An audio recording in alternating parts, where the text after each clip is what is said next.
नमस्कार. तुम्ही एफ-डी किंवा म्युच्युअल फंडमध्ये गुंतवणूक करण्याचा विचार करताय का? तर थांबा. 2025 मध्ये दोन्हीमधून तुमच्यासाठी कुठला पर्याय योग्य ठरेल त्यासाठी आज आपण डिटेलमध्ये कंपॅरिझन करणार आहोत. म्हणून व्हिडिओ खूप महत्त्वाचा आहे. शेवटपर्यंत नक्की बघा. चला तर आता आपण डिटेलमध्ये कंपॅरिझन बघूया एफ-डी आणि म्युच्युअल फंड्समध्ये. जर तुम्ही एफ-डीमध्ये गुंतवणूक केली तर तुम्हाला 6 ते 7% हे जे फिक्स रिटर्न आहे ते भेटू शकतात. पण जर तुम्ही म्युच्युअल फंडमध्ये गुंतवणूक केली तर 10 ते 15% रिटर्न म्युच्युअल फंडमध्ये तुम्हाला भेटू शकतात. जर आपण रिस्क बघितली तर एफ-डी मध्ये रिस्क ही खूप कमी असते, कारण आपल्याला सांगितलं जातं की तुम्हाला 6% 7% फिक्स रिटर्न भेटते, तर यामध्ये एवढी जास्त रिस्क येत नाही. पण जर आपण म्युच्युअल फंड बघितलं तर म्युच्युअल फंडमध्ये थोडीशी रिस्क ही असू शकते, पण जर आपण व्यवस्थित प्लॅनिंग केली तर प्लॅनिंग केल्यानंतर आपण या रिस्कला कमी करू शकतो. आता जर आपण लिक्विडिटी बघितली तर एफ-डीमध्ये लिक्विडिटी ही कमी असते, कारण आपण गुंतवणूक ही 3 वर्षासाठी 5 वर्षासाठी एफ-डी ही फिक्स करतो, त्यामुळे तिथे लिक्विडिटी कमी आहे. जर आपल्याला मध्ये गरज पडली तर आपल्याला जे चार्जेस आहेत तर ते चार्जेस पे करून नंतर एफ-डी विड्रॉल करावं लागते. पण जर म्युच्युअल फंड आपण बघितलं तर म्युच्युअल फंडमध्ये फुल लिक्विडिटी आपल्याला वाटलं त्यावेळेस आपण पैसे विड्रॉ करू शकतो. आता जर आपण टॅक्स बघितलं तर जे एफ-डीमध्ये आपल्याला टॅक्स स्लॅबनुसार पूर्ण अमाऊंटवर टॅक्स ही भरावं लागतं. पण जर म्युच्युअल फंडमध्ये आपण बघितलं तर म्युच्युअल फंडमध्ये आपल्याला सवलत भेटते. सवलत म्हणजे जर समजा आपल्याला 1.25 लाखाच्या आत जर गेन झाला असेल, रिटर्न भेटले असेल, तर त्यावरती म्युच्युअल फंडमध्ये ही सूट आहे.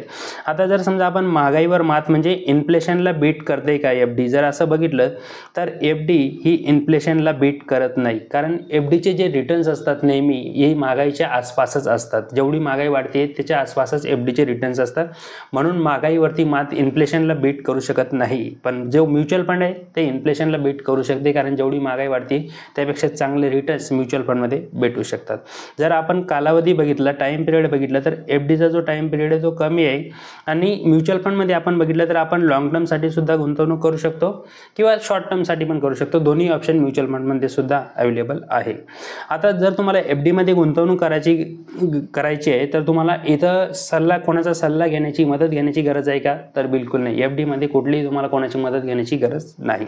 पण जर म्युच्युअल फंडमध्ये तुम्हाला गुंतवणूक करायची असेल तर इथं तुम्हाला कोणाचा सल्ला घेण्याची गरज आहे का? तर हो, इथं तुम्ही अवश्य कोणाची तरी मदत घ्यायला पाहिजे. तुम्ही म्युच्युअल फंड डिस्ट्रीब्युटरची घेऊ शकता, ॲडवायझरची घेऊ शकता, जेणेकरून की तुम्हाला योग्य तुमची प्लॅनिंग होईल, योग्य गोलनुसार गुंतवणूक होईल आणि तुमचं नुकसान होणार नाही. त्यामुळे इथं तुम्ही सल्ला घ्यायला पाहिजे म्युच्युअल फंडमध्ये. आता एक्झाम्पल जर आपण घेतलं एफ-डीचं तर आपण SBI बँकमध्ये एफ-डी करू शकतो, आणि जर म्युच्युअल फंडमध्ये बघितलं तर म्युच्युअल फंडमध्ये सुद्धा HDFCचा किंवा SBIच्या म्युच्युअल फंडमध्ये आपण गुंतवणूक ही चालू करू शकतो. तर हे होतं डिटेल कंपॅरिझन. चला तर आता आपण रिटर्नचं कंपॅरिझन बघूया की तुम्ही जर 5 लाख रुपयाची गुंतवणूक केली तर तुमचे पैसे कुठे किती बनवू शकतात.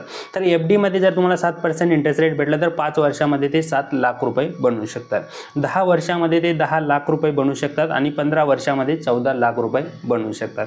पण हेच 5 लाख रुपये जर तुम्ही म्युच्युअल फंड्समध्ये इन्व्हेस्ट केले आणि तुम्हाला जर 15% रिटर्न भेटले तर ते 5 वर्षामध्ये 10 लाख रुपये बनवू शकतात, 10 वर्षामध्ये त्याचे 20 लाख रुपये बनवू शकतात, आणि 15 वर्षामध्ये 40 लाख रुपये बनवू शकतात. तर दोन्हीमध्ये एवढा डिफरन्स येऊ शकतो. चला तर आता आपण बघूया की एफ-डी हा कोणत्या कारणांसाठी किंवा कोणासाठी योग्य आहे. तर पहिलं कारण आहे, तुम्हाला जर इमर्जन्सी फंड बनवायचं असेल तर त्यासाठी तुम्ही एफ-डीचा वापर करू शकता, कारण इमर्जन्सी फंडची आपल्याला कधी गरज पडू शकते, म्हणून ते पैसे तुम्ही एफ-डीमध्ये ठेवू शकता.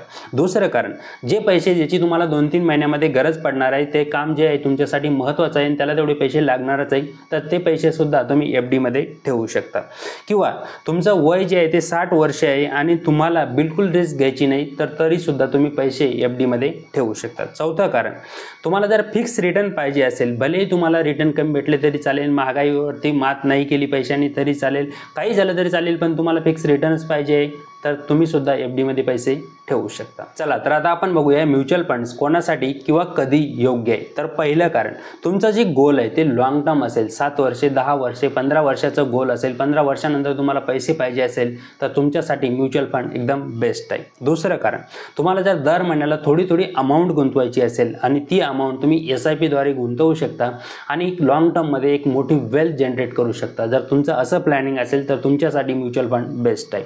तिसरं कारण, तुम्ही जी व्होलॅटिलिटी असते इक्विटी म्युच्युअल फंड्समध्ये, ती व्होलॅटिलिटीची जर रिस्क घ्यायला तुम्ही तयार असाल तर तुमच्यासाठी म्युच्युअल फंड सर्वात बेस्ट आहे. हे बघा, पैसा कमवणं कठीण नाही आहे, फक्त योग्य निर्णय घेणं आणि तो निर्णय लवकर घेणं जास्त महत्त्वाचं आहे. म्हणून तुम्हाला जर म्युच्युअल फंडमध्ये गुंतवणूक चालू करण्यासाठी काही मदत हवी असेल तर तुम्ही मला या नंबरवरती कॉन्टॅक्ट करू शकता आणि गुंतवणुकीला सुरुवात ही करू शकता. आणि जर तुम्हाला आजचा व्हिडिओ आवडला असेल तर लाईक शेअर सबस्क्राईब नक्की करा. धन्यवाद.